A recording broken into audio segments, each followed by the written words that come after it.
오늘 말씀은 이사야서 36장 말씀입니다. 하나님의 백성이 장차 어떤 회복과 위로를 받을 것인가를 예언해왔던 이사야가 다시 기원전 8세기 말 유다의 현실로 돌아와 메시지를 전합니다. 오늘부터 살펴보게 될 이사야 36장부터 39장까지는 이사야 선지자의 예언이 아니라 유다왕 히스기야 통치 시대인 기원전 715년부터 687년에 실제 있었던 아수르의 유다 침략 전쟁에 관련된 3대 역사적 사건의 이야기입니다. 그 첫 번째는 오늘 본문 36장과 내일 보게 될 37장에서 아수르 왕 사네립의 예루살렘 침략과 관련된 기록입니다. 두 번째는 38장에 죽을 병에 걸린 히스기야가 오직 하나님을 의지하는 믿음과 기도를 통해 회복받고 그 생명을 15년간이나 연장받은 사실이 기록되어 있습니다. 마지막 세 번째는 39장에 히스기야 왕이 병 치유를 받고 난 직후에 있었던 사건으로 히스기야 왕이 병들었다가 나았다는 소식을 들은 바벨론 왕이 보낸 사절단의 방문과 관련된 히스기야 왕의 실수로 인해서 선지자 이사야로부터 유다 왕국 멸망 예언을 선포받은 내용을 기록하고 있습니다. 이 시간에는 아수르 왕 사네립이 유다를 침략하여 대부분의 성읍들을 정복한 후에 이제 마지막으로 예루살렘 공격을 앞둔 상황에서 사네립의 군대 장관 랍사게가 협상을 위해 그들에게 나온 히스기야 왕의 사신들을 조롱한 사실을 기록한 1절에서 10절을 중심으로 말씀을 나누겠습니다. 1절에 히스기야 왕 14년에 아수르 왕 사네립이 올라와서 유다의 모든 견고한 성을 쳐서 취하니라고 하였습니다.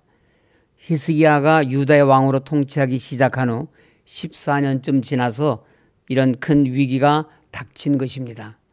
히스기야 왕은 종교개혁을 통하여 유다 백성에게 무너진 신앙을 회복시키기 위해 우상을 척결하고 산당을 제거하는 등 선한 일을 행한 왕입니다.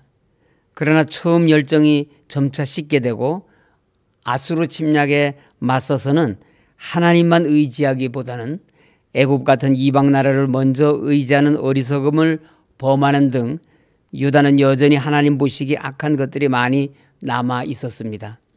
그러자 이를 정결케 하기 위해 하나님께서 아수르를 일으켜 유다를 침략하게 하셨습니다.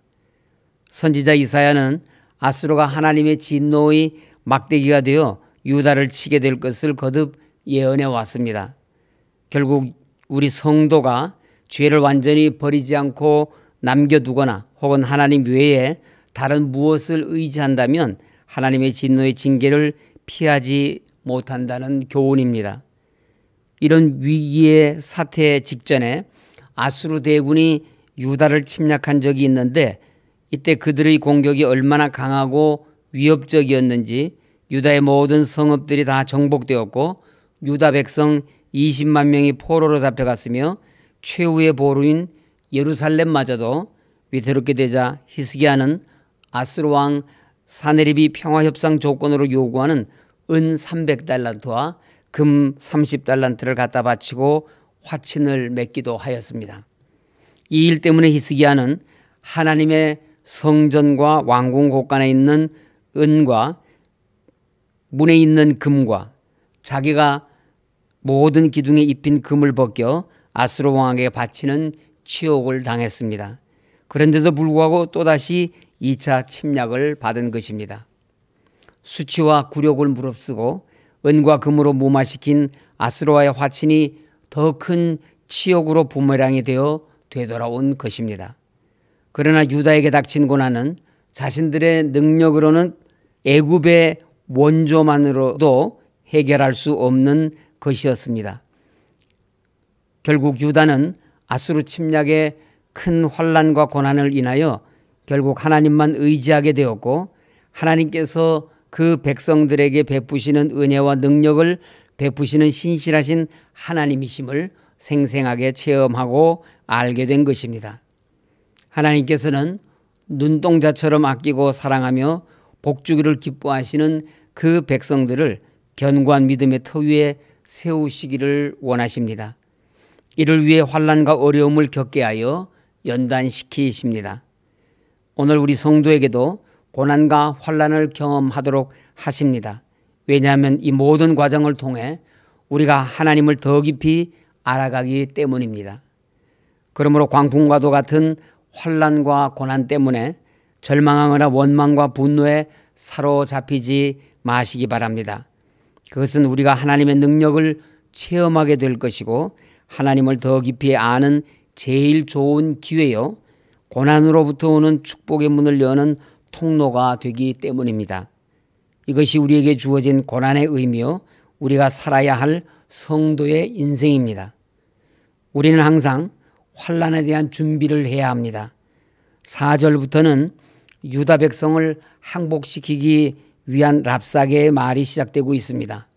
사네립이 히스기야와 예루살렘을 얼마나 얕보았는지 자신은 라기스에서 머물며 예루살렘으로 올라가지도 않고 군대장관 랍사게에게 군대를 주어 예루살렘을 치게 했습니다.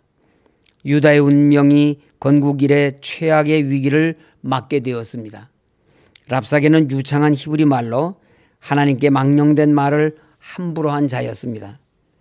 랍사게의 말은 한마디로 이제 더 이상 유다 백성에게 아무런 소망이 없다는 것이었습니다. 랍사게는 유다 왕 히스기야가 아무런 능력이 없다는 것을 강조합니다. 사실 유다는 아수르에 대항할 만한 군사력이 없었습니다.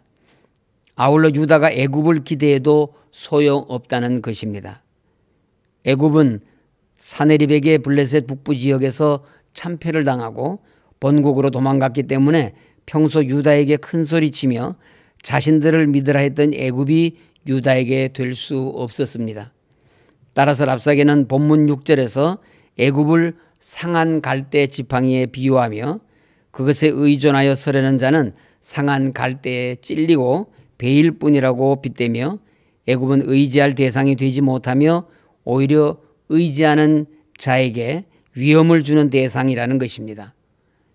이는 히스기야와 유대 백성에게 어떤 구원의 손길도 없다고 말하는 것입니다. 뿐만 아니라 여호와께서 히스기야에게 진노하셔서 직접 아수르군을 보내셨다고 유다 백성을 회유합니다.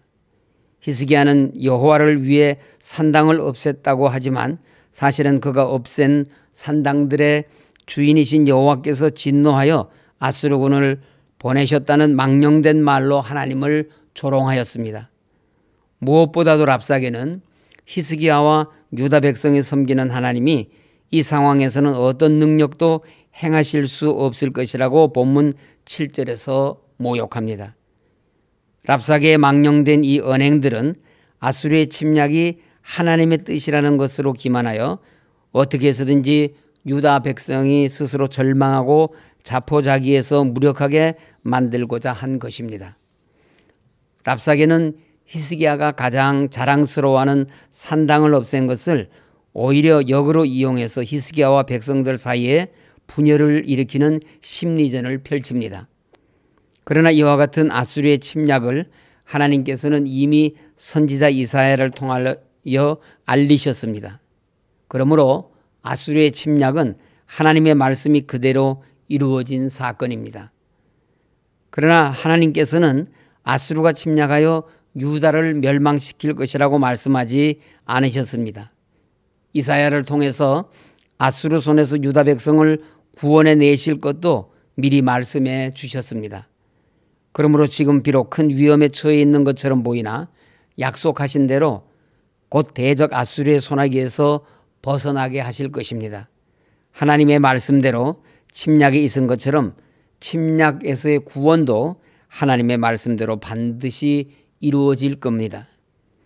그러므로 하나님 말씀을 확신하고 믿는 자들은 아수르와 같은 사탄 마귀가 아무리 거세게 공격하고 이 나라가 아무리 혼란의 격변에 처한다 할지라도 소망을 잃을 필요가 없는 것입니다. 그런데 랍사게가 한 이러한 말은 자신과 사네립 왕이 하나님의 대적이 되게 한 것밖에 없었습니다.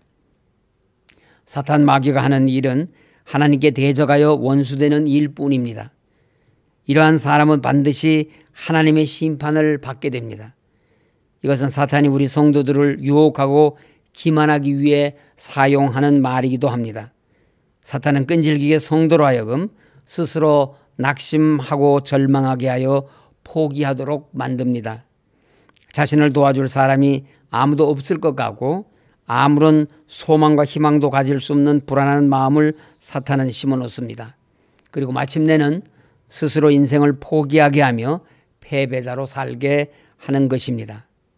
그러나 우리가 믿는 구원의 하나님은 우리를 어떤 기가 막힐 절망의 수렁에서도 능히 건져내시는 전능하신 하나님이심을 믿으시기 바랍니다.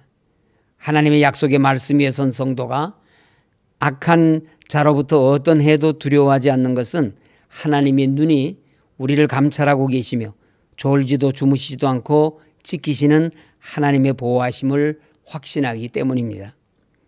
10절을 보시면 랍사게가 하나님의 이름을 빌어 거짓말을 하는 내용이 나옵니다.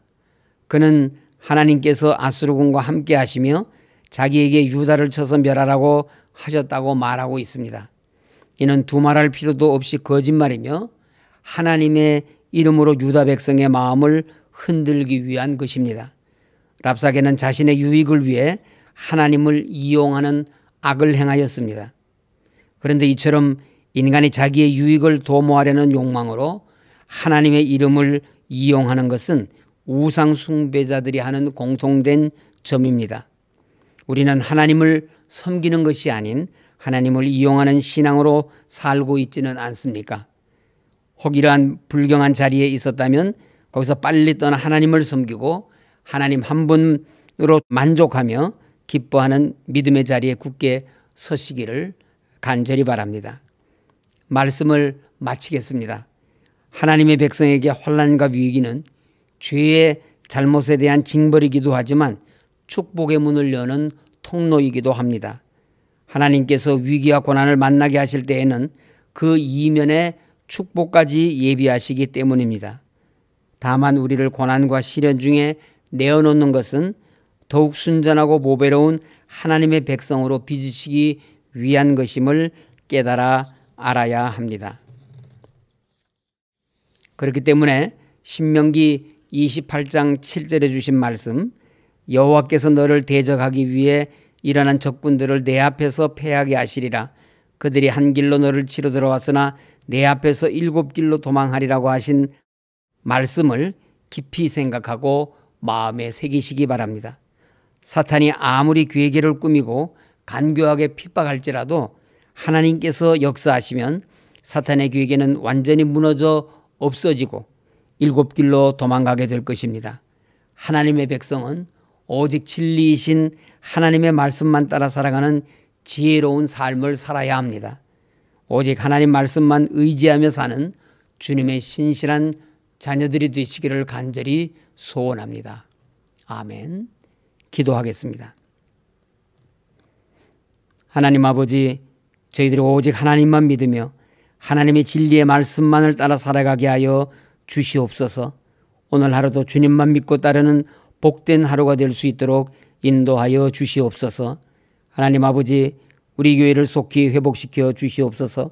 모든 송사를 주장하여 주셔서 바른 판결 허락하여 주셔서 교회가 속히 회복되어 하나님께서 기뻐하시는 교회를 이루게 하여 주시옵소서.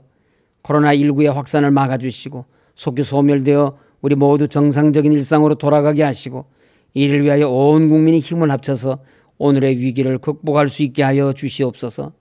이 나라를 지켜주셔서 하나 되게 하시고 국가 경제도 지켜주시고 온 국민이 오늘의 어려움을 잘 이겨나갈 수 있도록 인도하여 주시옵소서. 병상에 계신 환우들에게 치유의 은총을 베풀어 주시고 유학 중인 자녀들, 군복무 중인 자녀들, 입시를 준비하는 수험생들, 결혼을 위해서 기도하고 있는 성도들의 기도를 들으시고 응답하여 주시옵소서. 예수님 이름으로 기도드립니다.